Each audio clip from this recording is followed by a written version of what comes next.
when we left off, we had just gotten our first look at, what exactly? If you'll allow me to continue reading the text here, you'll hear the name of our weapon. And yes, every weapon has a name, except for maybe Jean's sword, which I do think has a name. I just maybe can't remember it, but allow me to start reading this wonderful, wonderful text. Once I pop open the latch, the briefcase opens up easily, unveiling its contents into the artificial light of the lampposts. The inside of the briefcase is covered in red fabric, and inside rest twin gauntlets of silver and blue, one with a long whip made of a similar metal wrapped around the midsection. This is beautiful, incredible, awesome, terrific, all that and above, but how does it work? I'm glad you asked. Important things first. To use dust, you grab a crystal and crush it in your grip. I have to what?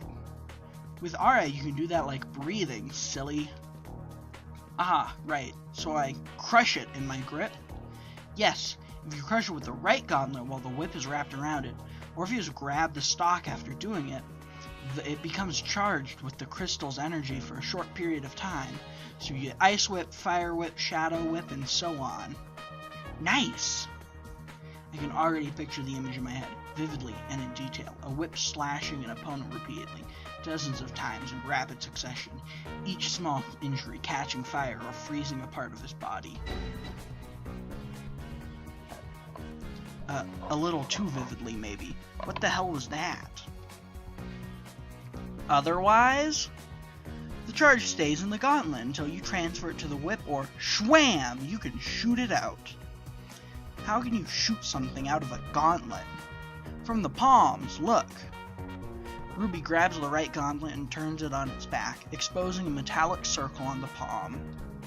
From here, you just need to quickly snap your fingers open. If you do it with the left gauntlet, you get rapid machine gun fire. If you do it with the right, you can charge and shoot one big projectile. Boom! I guess you'll have to practice aiming, though. It's not your conventional gun, but no weapon of mine will lack a gun mode. Oh, I see. Damn, you really thought this through. Of course I did. Well, after I slept some. Good, all that's needed now is a name, then. I already thought of one. Shouldn't he be the one to name it since he's going to use it?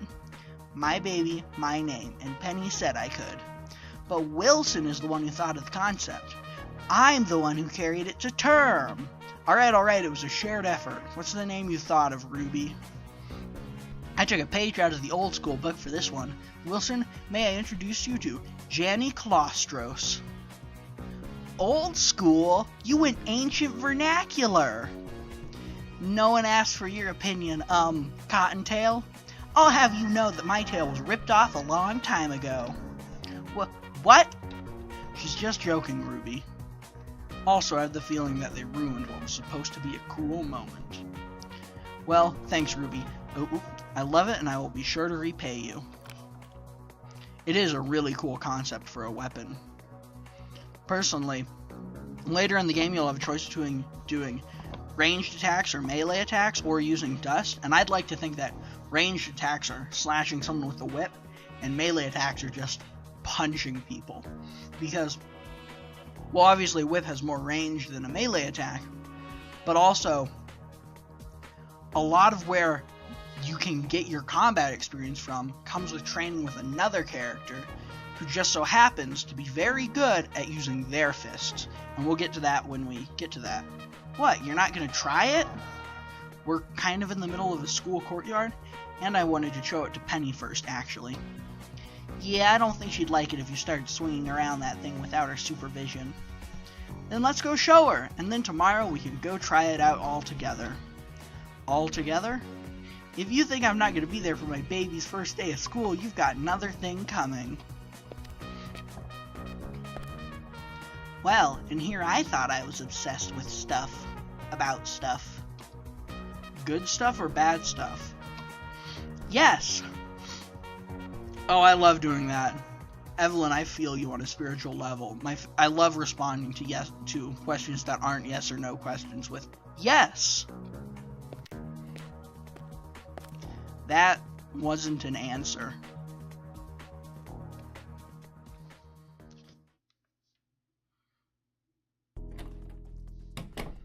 Hey Penny, we're back. Welcome back, Wilson, Evelyn. Maybe I should give Penny a voice too. I try and be a little high-pitched for Evelyn, just do my normal voice for me, but for Penny, I don't know. Welcome back, Wilson, Evelyn. Did I just imagine that, or did she look troubled there for a moment? And Ruby, I finished it. Finished it? You mean Wilson's weapon? In record time, with only slight forgetfulness about my well-being. You stayed up almost 24 hours straight. Oh, you have no idea what I did when I first started working on Crescent Rose. Oh, Ruby, I'm so sorry.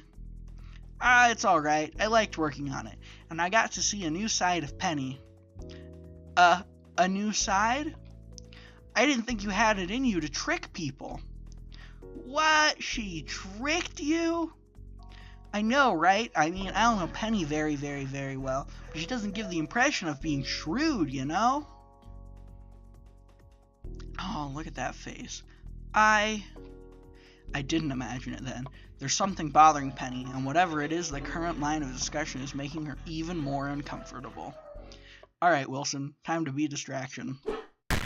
Ow! God, that hurt. Thank God my aura is already healing it, but damn it, this briefcase is heavier than I thought it was. Or, this briefcase is heavier than it looks. Ow, right on the foot. The little toe. Evelyn inhales sharp with her teeth as I say that. Well, it's not really the little toe, to tell the truth, but it's certainly more distracting to say so.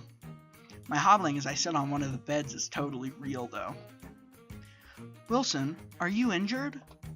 It's nothing too bad. The pain's already fading, and Aura will take care of it, right? Jeez, you're so clumsy. You could have seriously hurt my baby, you know? I'm not clumsy, I was just distracted. Something dropped out of your grip while you were standing. That's beyond simple distraction. She's right. One would think you did it on purpose, you know. I doubt even you could find a reason for anyone to do that. Oh, I'm sure that given a few hours I certainly could. For example, I think you... Hold that thought. Thank you. Not into S&M. What's S&M? Right. Ruby here's only 15. And I do believe Evelyn's 17, I want to say. So Ruby's kind of like... Big question mark above her head. What's S&M? Glad you asked. Want to talk about it while I walk you back to your room? What? Hey! Eh? What was that all about? I think Evelyn also noticed that you hurt yourself on purpose because of me, and she wanted to give us some space. That's stupid. Why would I do that? Because you noticed I was getting increasingly uncomfortable as they talked about me. I guess I only fooled Ruby there, huh? Well, it's fine. I figured that whatever was troubling you was getting worse by them joking like that. I don't think they noticed. You were the first in the room, and the only one to see my expression. They probably just thought I didn't know how to react to their teasing. Which was only half-truthful a statement, I guess. What's worrying you, Penny? Something happened while we were gone? She's staring at me very intensely, her right hand gripping softly on the fabric of her blouse.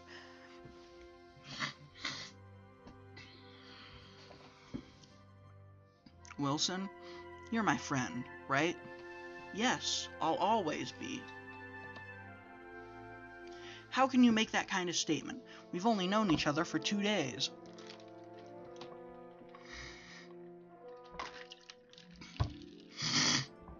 Oh, sorry, I think I have something stuck in my throat. My deepest apologies. Ugh.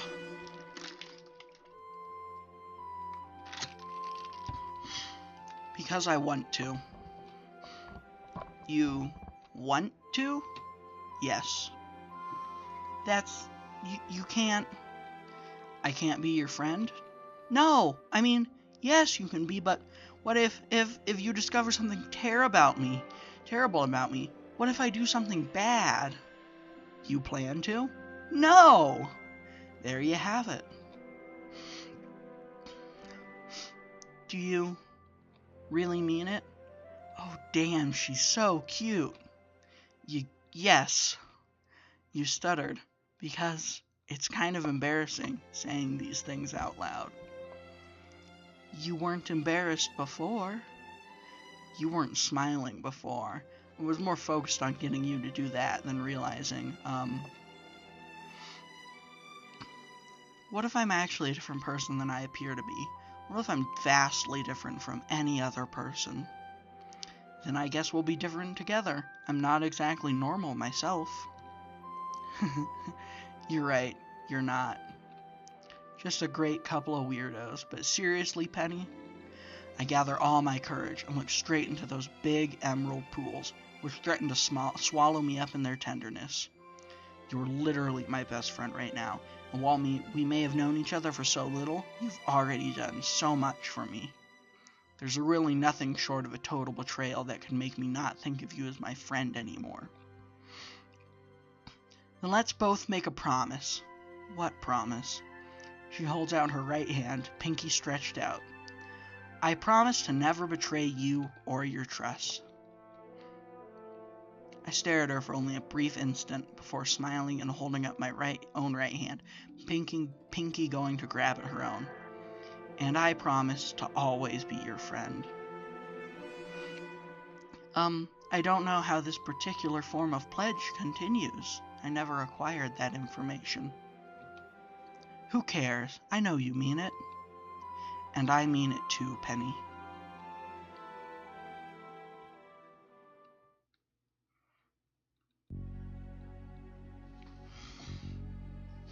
How are you liking your two prospective teammates, Miss Damerot? They're both very interesting, Wilson in particular. I mean, Penny is one scrumptious cookie too, but Wilson, come on, tell me. Tell you what? Why couldn't I observe him? I know you know. I think you overestimate my knowledge of what goes on in the world, Miss Damerot. No, I don't.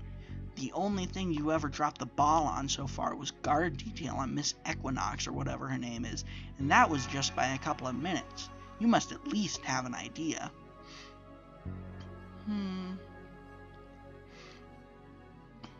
Meanie.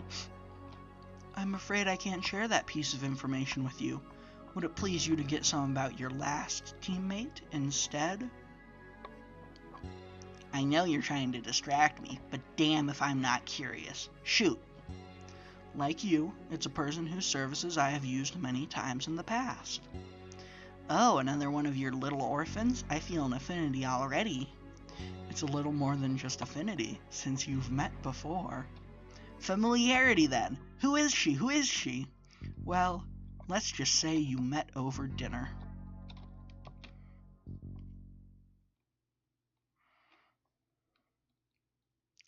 You gray-haired asshole.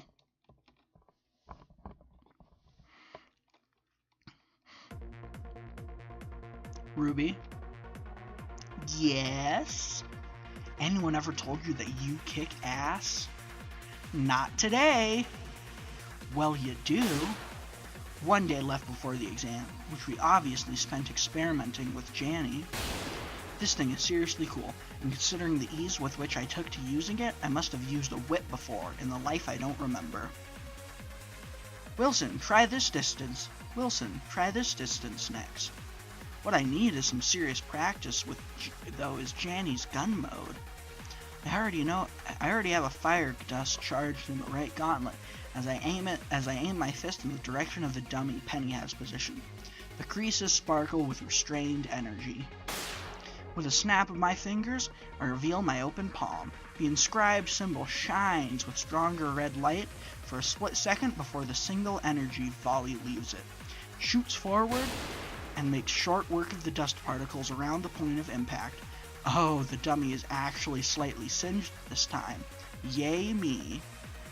I groan and palm my face. Ow. Gauntlet. Right. Okay, that's enough for today. But I have so many dust crystals left. A whole sack of them. Which I won't allow you to waste on trying to make me master a skill that will be in no way decent enough by tomorrow morning.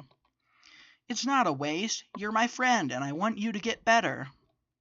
Oh, co-sarnit. I got her angry again. So, co-sarnit sounds like something a pirate would say, in all honesty. And there will be more than one instance of that. I think, if I remember correctly, Minos, the guy who made this, is actually from Italy. I'm an American. I don't know where those of you who are watching are from. And so I assume that some of the things characters say that I don't get are probably Italian slang. That would be my best guess. But we'll have to carry on and see. What I think Wilson means is that you should probably keep that supply for when we have time to set up proper training. Thanks for the assist, Penny. What Penny said. We should start thinking about rest anyways. Okay. Whew, that's settled. What'd I do to meet the two nicest girls in Vale? Maybe I've done some good in my life? And speaking of the third girl in my life so far, Evelyn, we're done. As we turn to the other side of the amphitheater, we find Evelyn still doing the same thing she has been doing the whole day. Good. Stabbing a dummy with a small fork over and over again. A dummy which she has for some reason decorated with a blonde wig. I also really love this song. I'm going to refer to this particular song as Evelyn's theme, and I'm going to give you a couple seconds just to listen to it.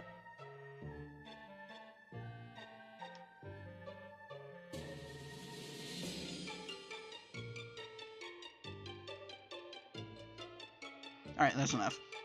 It is wonderful, though. Why a fork?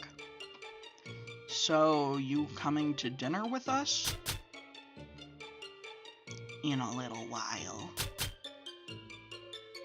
Seriously, why a fork? Is that her weapon or something? Evelyn, are your weapons cutlery by any chance? Nope. Then I'm stumped, or better yet, if she's not training, I really don't want to know who or what she's stabbing in her mind, and why with a fork. Okay then, see you later. Yup. I'm stepping back very slowly as I grab the equally confused Penny and Ruby.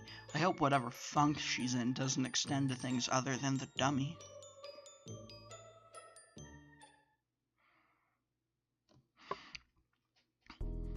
We're almost there. It's less than 12 hours until the exam. I can't help but feel nervous. Even with Penny and Evelyn by my side, I don't know what to expect from this. I don't know if I'm prepared enough.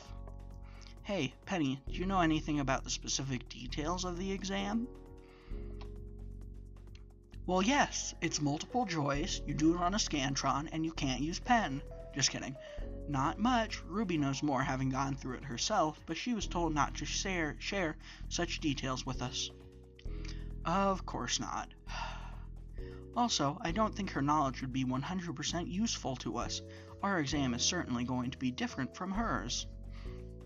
What do you mean? Well, the specifics change with the institution.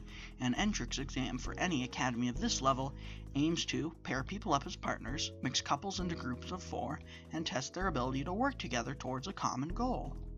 In our case, though, we've already been put into a team. I can only hypothesize that our exam's focus will be on testing our skills as both individuals and as a team. Makes sense, and it does give us some hints as to what kind of exam it will be. It should be an exam that will test our aptitude as hunters, Evelyn as huntsman. Also, how well we work as a team considering the huntsmen work in groups of 4. I'm back. Hey, Evelyn, managed to unwind? Kind of. I'm now in the tolerance zone. Is there anything we can do to help? Not really, no. Nothing at all? What exactly is the problem? I'd like to tell you, but I can't. Not yet. Not yet. Then when? After the exam. That's a pretty specific timing. Wait. Evelyn, do you know something about the exam Penny and I don't? I do, and as much as I'd like to vent, it would be unfair. Unfair how? Ugh, I can't tell you. Can we please change the subject? I don't really want to not talk about it. I guess being asked questions that you can't answer can be mildly frustrating. It's okay, Evelyn. I appreciate that you want to tell us anyways. Thanks. I think you should just get some sleep. You? Don't you mean we? Of course we. To be completely functional as carbon-based biological beings, we should all go into rest mode.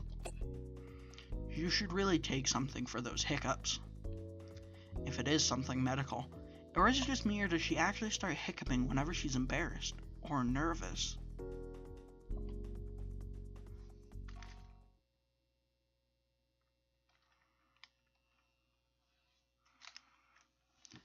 Seems a bit excessive for a group of first years. First years with 6 months of training behind them. The evaluation is supposed to be for that level of skill. An exam that specifically aims to place them in danger.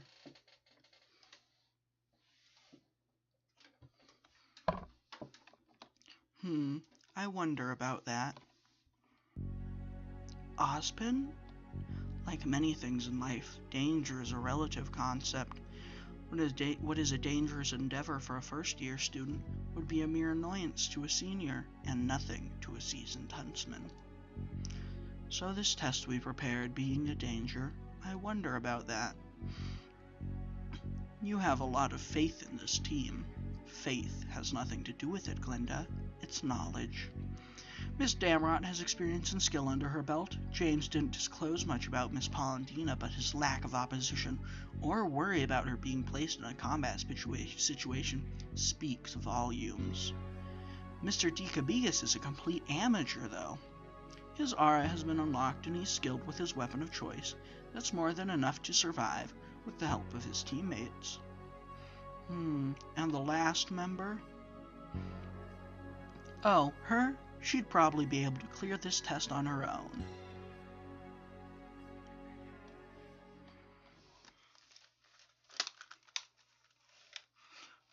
Prologue 2. Battle in the Emerald Forest. This is the Emerald Forest. Don't look down, don't look down, don't look down, don't look down. Oh God, I looked down. And it's going to be the location of your exam. What is our objective, Headmaster? Objectives, Miss Polendina. First, you're to track down and group up with the last member of your team. She's already in the forest, waiting for you. Oh. Afterwards, you will track your target. Target? A creature of Grimm, stronger and bigger than what ones usually nest so close to Vale, has appeared in the Emerald Forest. You will find this creature and destroy it. So we're actually looking for trouble? Oh joy. What kind of Grimm? Ozpin shakes his head. You won't always have the luxury of knowing what enemy awaits you beforehand, Mr. Decabegus. So we need to enter the forest, find our fourth and final member, track down this unknown Grimm, and kill it. Yes, take your positions. Miss Goodwitch points at 3 discolored patches of grass on the ground, motioning for us to come stand on them. I guess we're going to be teleported into the forest, or maybe it's a slide. Oh God, I hope it's not a slide. One last thing. As it is customary for Beacon, the first person you will lay eyes on upon entering the forest will be your partner for the next 4 years. What? But Headmaster, I thought... Thought what, Miss Polendina? Why is Penny looking at me like that? Nothing, Headmaster. And why is Evelyn looking at me like that? And to make things fair, you're all going to get launched at the same time. Oh no, he did not just say what I think he...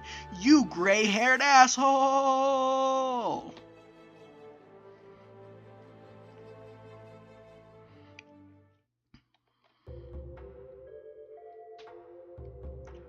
What in the blazes was that? Oh, that sounds like a southern accent. Ooh. I wish you vermin were smart enough to know when to stay down.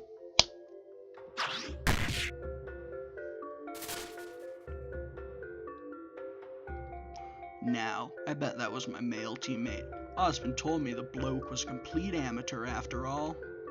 Hope he's experienced enough to survive his landing. The voice I'm doing doesn't sound right. That one doesn't sound right either. That's too quick. The short version is, fuck you, Oz. I've played through the game before, so I know who our fourth teammate is, and I'm trying to give a good voice to her, and both the ones I just did were atrocious. But, well, that was enlightening.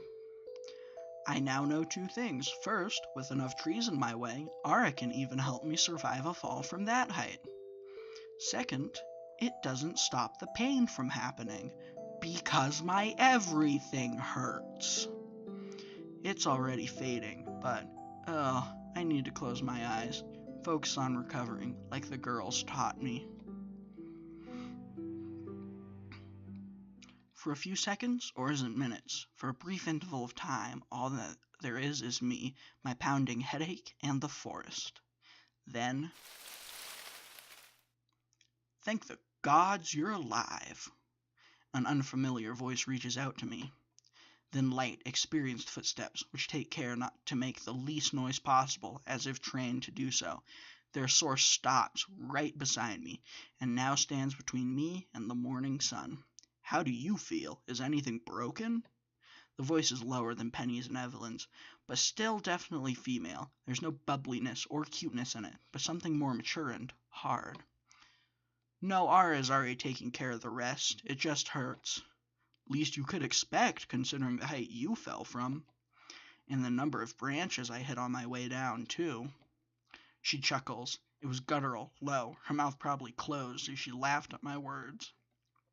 Can you stand? Let me help you up. She's offering to help me stand, probably offering me her hand, too. I guess I can at least open my eyes. My head doesn't pulsate that bad anymore, anyhow.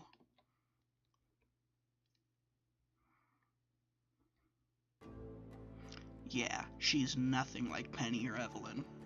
For one, she's tall, almost as tall as me. Her skin is unlike any I can remember, a golden bronze which only serves to further highlight her impressive physique.